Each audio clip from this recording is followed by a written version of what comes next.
Hi, everyone. I'm Joe Danneman, standing outside of Paycor Stadium for another episode of Bengals Locker Room Conversations. This is coming after the Bengals meltdown in Minnesota. 5 turnovers, 2 of those taken back for touchdowns, and a 38-point loss. That is the most lopsided loss in Bengals franchise history. But look, this team is still 2-1 with a big opportunity on Monday Night Football against the Denver Broncos to show the rest of the country that that game in Minnesota was just a one-off, was an anomaly, that this team can still play winning football without Joe Burrow. Certainly, the crosshairs of the fan base right now are on this team's offensive line. Joe Burrow got injured against Jacksonville, and the Bengals have not found a way to run the ball consistently, even with Joe Burrow, and certainly now without him, feels like it should be an emphasis for this team going forward.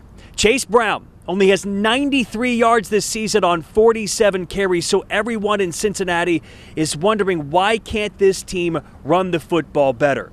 We start this episode with our conversation with Bengals team captain and offensive lineman Ted Karras about the run game and about bouncing back on Monday night against the Broncos. I think the old adage is never as good as it is, never as bad as it is. That was pretty bad. So we all got to take that on the chin and be a lot better. I got to play a lot better. I think a lot of guys feel that way. Is there a common thread to some of the run stuff when you went back and looked at it, of things that were happening repeatedly a little bit that you guys can try to nip in the bud? I'd say a lack of execution and maybe a lack of aggressiveness. They were moving a lot, but we have to be more aggressive, be more physical. Chase mentioned that physicality, Ted, after the game. What does being more physical mean specifically? Creating displacement, knowing what to do and know how to do it. But I think the biggest thing would just be moving D linemen off their spot. When you're having conversations the next day, how much of it is looking back versus wiping the slate moving forward? Well, we had to watch that and be honest with that. So you have to watch that and be honest with yourself. And I don't think anyone in here, especially me, I hated my performance on Sunday, and I think a lot of guys feel that way too. So good thing is we're 2-1. That only counts as one. So we get a chance to go into Denver and get our momentum back. People toss around the term identity, what you are as an offense. Can you guys answer that right now? I think what we want to be as an offense is a winning offense. So whatever it takes to win. So we're going to keep working hard. The physicality thing, I know, is surprising. You guys take a lot of pride in that. I mean, is that a technique thing, or learning through gelling with new guys like that? Why you think some of the physicality hasn't been there or wasn't there yesterday, I guess? I think you can point it to a bunch of different factors, yeah. But I think the overall theme of the day was a poor execution, and so we're going to be working this week. Mm-hmm. You guys as competitors are always on Sundays or Mondays, whatever day you play, wanting to put your best foot forward. When you do have a performance like that, does it add more to what you want to show this coming Monday night to bounce back in a way and prove a point?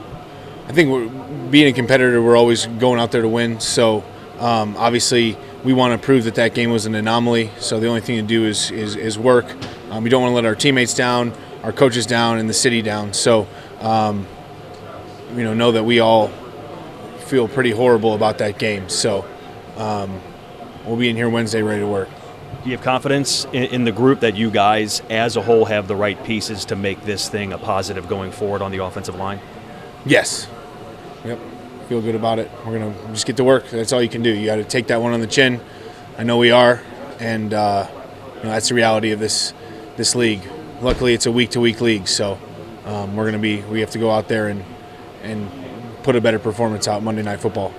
And the Bengals will go to Monday Night Football in Denver with the lowest number of rushing yards in the NFL after 3 weeks. But this isn't only on the offensive line, it's also on the coaches to help scheme this up better for the Bengals to find more success in the run game, especially for Chase Brown, who a lot of people thought was in line for a huge year as the Bengals featured back. Next up on our Bengals Conversations, will be Zac Taylor, who said Monday at the press conference podium that the Bengals can't allow the Vikings game to beat them twice, meaning they have to look at that film, they have to get better from it, and make the proper corrections so they play better football in front of the entire country on Monday night against the Broncos. Here is our conversation with the Bengals head coach, Zac Taylor. We're with the head coach of the Cincinnati Bengals, Zac Taylor, talking about the Minnesota game and looking forward to Monday Night Football in Denver. Let's start with the Minnesota game. You said in your press conference on Monday that you can't let this game beat us again. What do you mean by that? There's corrections we have to make, or we're going to lose another game because of this stuff. And number one is just the ball security. Losing the turnover battle 5-0, giving them 7 opportunities with 2 more balls on the ground. Unacceptable, way below our standard. You don't give yourself any chance to gain any momentum or confidence during a game, on the road especially when you're playing a team that's well coached, a lot of talent. So again, we didn't put our best foot forward there and give ourselves an opportunity. The ball security has never really been a big problem here in Cincinnati. It feels like it's an anomaly what happened in Minnesota, but does it become a teaching point this week for the guys to make sure it doesn't happen again? And it's not like it hasn't been a teaching point. It's something we talk about every Wednesday, every Friday. We drilled on Thursday. So these are things that we talk about endlessly. Now, I know our players have always taken it seriously. Obviously, it really bit us bad here. We have to do a better job of it. We will continue to address it like we have, and I expect our guys to be much better for it. The big question is the run game hasn't been as efficient as I'm sure you want it to be. What's step one in getting the run game more efficient starting in Denver? I think we just got to get all the offense coming off the ball together, creating some displacement in the run game. And that's, whenever we talk about the run game, you always think about the linemen. Sure. It's everybody's involved in that, and myself included as a play caller, complimenting it to take pressure off of them. So we've all got to be improved. We all got to be on the same page. Everybody's willing to do the things necessary to get us going, but we got to give ourselves some momentum in the run game there to help complement all the other things that we want to do. We did spend some time with Ted Karras on Monday talking about that, and the word he used multiple times was physicality. Is that something that has to be better in the offensive line to get the run game going? That's creating displacement. You know, that's firing off the ball and doing great on our combinations, creating displacement so there's some room for the running backs. And again, that's not just the line. There's tight ends on the perimeter. There's receivers blocking. There's running backs doing a great job as well. And so everything goes into place there. It's not just one position or one person. Everybody's got to do a better job. When you had a chance to watch the film, was there anything that came out of it you did like from the performance in Minnesota? Yeah, I thought there were some great clips defensively. I thought after the first touchdown of the game, they had a 3-and-out, short field, held them to a field goal, 3-and-out. So they gave us an opportunity for some momentum. Offensively, we just, again, kept giving them the ball and shooting ourselves in the foot. There was an opportunity there. It was 17-3 at the 2-minute warning. We had the ball on the plus 30, 33-yard line and trying to get points before the half, give ourselves momentum, get points coming out of the half, and make this thing a real game. And instead, it was 7 the other way, 24-3. And never really been a part of a game where you have the ball 17-3, and next thing you know, it's 34-3 at the half. And again, we can't live that way, and we've got to make those corrections. You still are 2-1 in a pretty good position after 3 weeks. How do you think the guys will respond this week getting ready for Denver? The right way. And there's no better opportunity for us. Like we said, going into Cleveland week 1, the NFL has given us a gift. Get a chance to be 1-0 on the road, 1-0 in the division.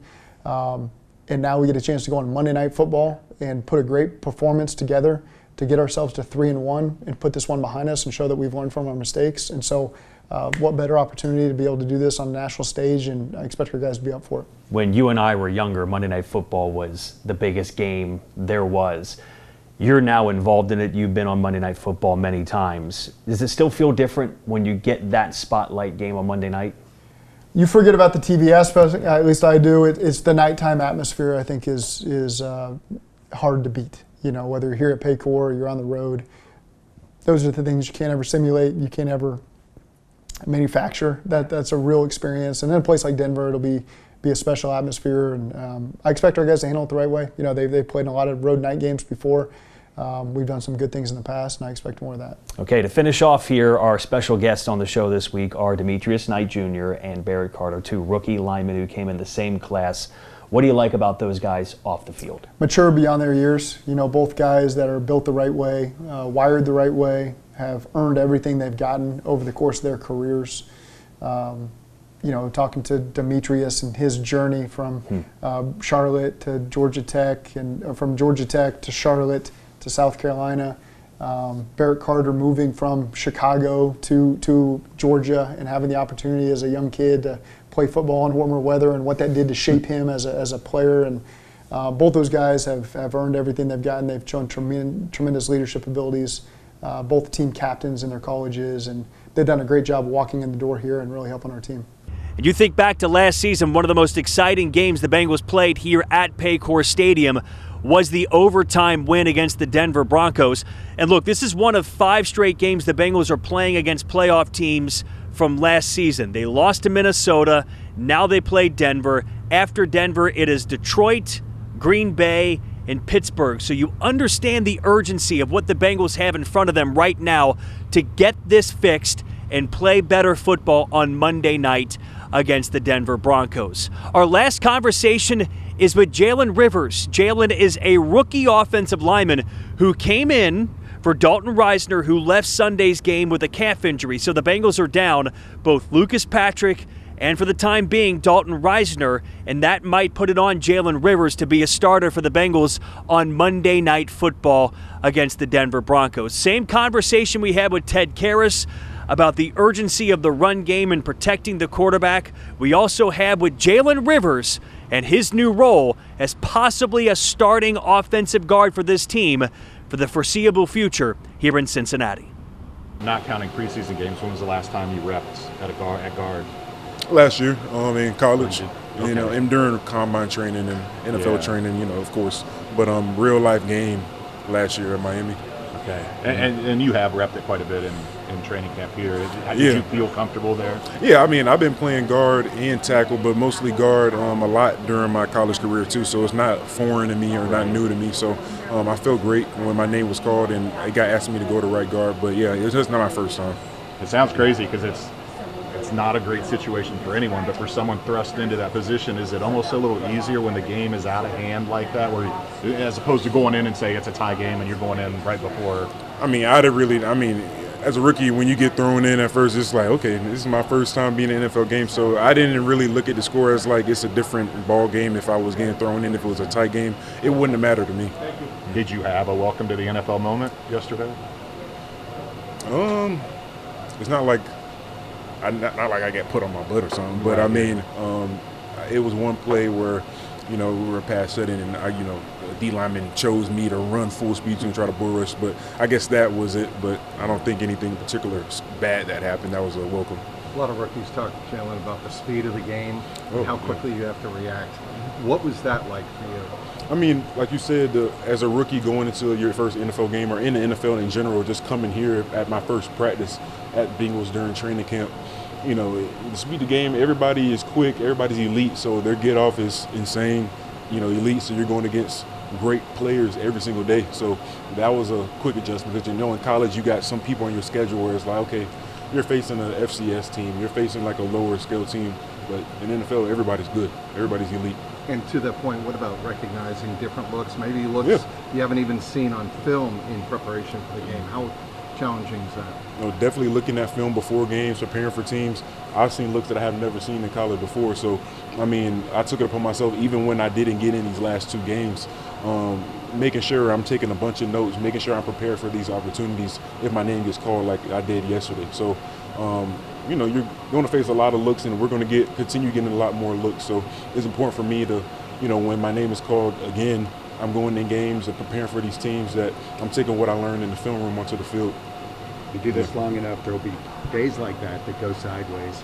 How difficult was it to sit down with your fellow O-line mates and watch the tape today? It was a hard pill to swallow for everybody. I know the guys, they've been in this position before just because they're vets and they've been in the league a lot, so it's not their first rodeo. But for me, you know, 48-10 is, you know, not what you want to be in, but it's how you bounce back from it. So it's important for us to look past that, learn from it, and go towards Denver next week. What's step one in running better, getting the running game going better? Just watching film and seeing what we can learn from, you know, little technique stuff. You know, I feel like if we just execute things better, then we'll be in a good shape. When people say you need to be more physical as a unit, as a group, what does that mean to you? I mean, you should take it as an insult as an offensive lineman, because offensive lineman, we want to be the most physical beings on the team. So that's just room for us to get better and be more physical like everybody wants us to. But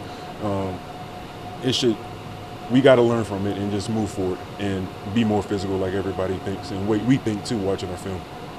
I know you're still trying to put this one to bed. Have you peeked ahead to Denver at all? That's a defense that hit Justin Herbert 14 times yesterday. Well, first, we just learned from our film yesterday, and that was the biggest thing before we even move on to Denver. But now we're moving forward to Denver, and we're going to watch film coming up very soon. So most importantly, it was just what can we learn from so we can move on to Denver and execute things better to beat Denver. It seems like every NFL game I watch, the quarterback is under duress.